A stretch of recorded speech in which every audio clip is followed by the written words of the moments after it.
Hello, my name is Dr. Ominde, and we continue with our lecture series on the autonomic nervous system, regulation of the autonomic nervous system. Postganglionic, we have that from the CNS, then relay ganglion, and then from the ganglion, you have postganglionic fibers that have an effect on the target organ. So the postganglions usually innervate the targets, and these are lower motor neurons. Postganglionic fibers are usually under control of preganglionic fibers that originate either the brainstem for the cranial nerves and the spinal cord for the spinal nerves. So we have the hypothalamus that mainly regulates the brainstem through hypothalamo-bulbar tracts from the hypothalamus to the nuclei of the cranial nerves with parasympathetic components. Then we also have spinal cord, the portions of the spinal cord that are responsible for autonomic nervous system. That's thoracolumbar for sympathetic and the sacral portion for the parasympathetic. So that's where hypothalamospinal tract. Really, the hypothalamus is the principal integration center of the nervous system. Remember, the hypothalamus is driven by the limbic system and also other areas of the neocortex, and the hypothalamo-cerebellar pathway from the hypothalamus to the cerebellum and cerebello-hypothalamic pathway from the cerebellum. These provide direct connections between the integrative centers for both visceromotor, motor to the viscera, and somatomotor, control of skeletal muscle contraction. Okay, so the brain usually has the capacity to override many visceromotor activities, and that is what is considered involuntary, and that's what ANS, autonomic nervous system, does. So the autonomic nervous system is able to carry out visceromotor activities, and that way the brain overrides many of these activities. So for example, in yogis, they're able to exert voluntary control over the heart rate, blood pressure, respiration, GI motility, and sphincter control. So this just shows how the autonomic nervous system is regulated. So the frontal lobe of the cerebral cortex sends input into the limbic lobe, and the limbic lobe also sends emotional input to the hypothalamus.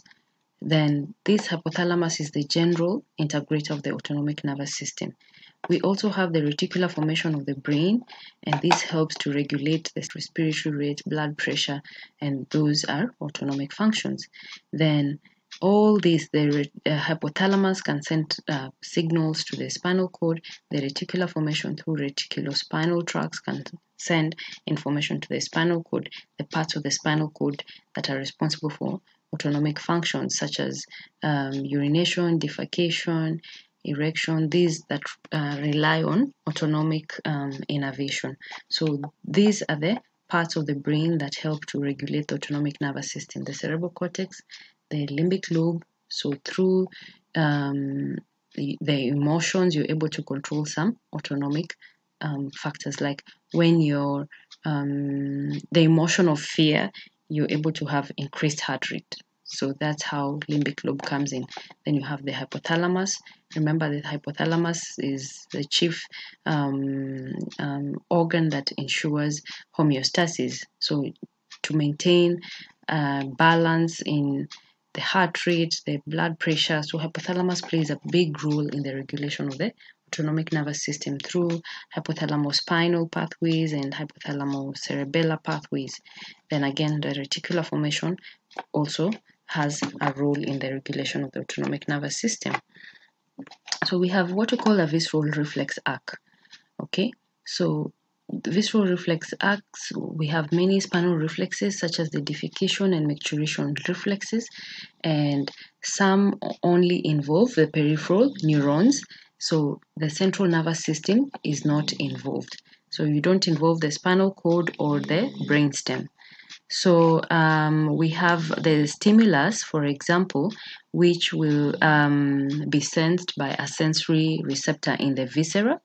So that's your sensory receptor there, and this is a pseudo-unipolar neuron whose cell body is in the dorsal root ganglion. So it comes through the dorsal horn of the spinal cord and relays at the level of the spinal cord to a preganglionic neuron. And the preganglionic neuron from the ventral horn, it has come from the lateral horn, passes through the ventral root, comes to the sympathetic trunk, and relays on a postganglionic neuron, and from the postganglionic neuron, it's able to cause an effect onto the visceral effector. So that's the visceral reflex arc. So there's a stimulus, then the preganglionic fiber will carry that information through the dorsal horn and go to relay onto the that sensory neuron will carry that information into the spinal cord and relay to a neuron that exits through the ventral root, and that's your preganglionic axon. Then it will get to the ganglion, and from the ganglion relay onto postganglionic neuron, which has an effect onto the visceral effector. Then we go to the disorders of the autonomic nervous system. The number one, we'll discuss the Hirschsprung's disease. So Hirschsprung's is also called the aganglionic megacolon, when you have a large colon due to absence of the ganglia, and because of that, there is no autonomic regulation of the peristalsis of the colon. So we have we talked about the GIT, that the ganglia are contained within the Meissner's plexuses, within the submucosal plexuses, and Auerbach's plexuses, which are the mesenteric plexuses. So if these plexuses or ganglia within these plexuses are absent, then you get an enlarged colon because peristalsis is not occurring. So what causes the absence of these plexuses? The plexuses usually originate from neurocrest cells, and these migrate to the distal part of the developing colon and rectum. So failure of migration of neurocrest to this part of the colon will lead to a ganglionic megacolon, which is Hirschsprung's disease, an enlarged colon because of accumulation of food, because the colon lacks peristalsis, since there is absence of the plexus that are supposed to regulate the peristalsis. Then the other ANS disorder is mydriasis. Mydriasis is when the pupil is dilated, so there is loss of parasympathetic innervation to the eye, while the sympathetic innervation is intact. So sympathetic causes dilatation of the pupil. So when you lose parasympathetic innervation, there is mydriasis. So the pupils dilate more than normal. However, the pupillary light reflex is usually absent. Why? Remember, pupillary light reflex is controlled by the ciliary ganglion through the oculomotor nerve from Edinger-Westphal. So, and we have said in this case, there is loss of parasympathetic innervation. So you will lose light reflex. We have Hornor syndrome. Hornor syndrome now is when you have interruption in sympathetic innervation to head and neck. So sympathetic to head and neck is not working. So when you damage postganglionic sympathetic from superior cervical ganglia, or damage the superior cervical ganglia itself, or damage the preganglionic fibers in the sympathetic chain, or the descending central pathways in the intermediolateral cell column of the thoracic spinal cord. So these are the interruptions in the sympathetic innervation.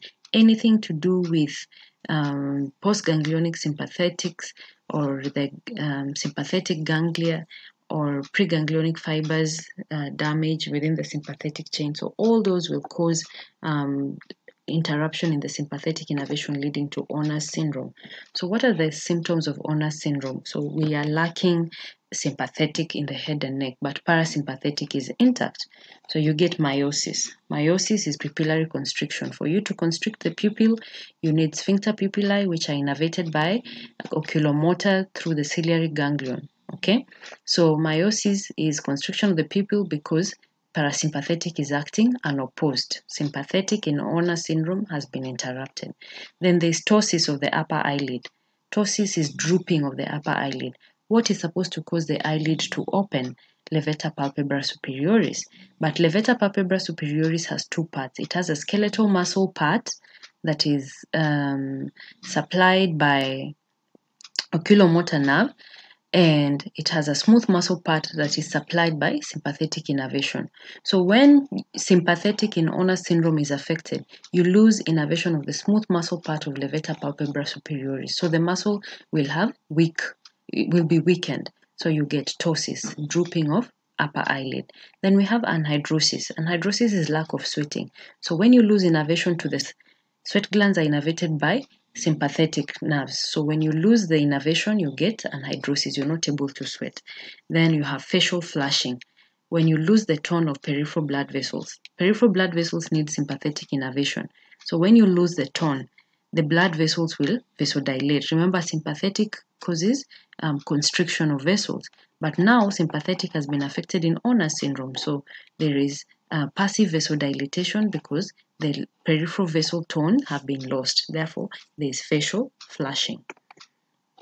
Then we have the aspect of referred pain.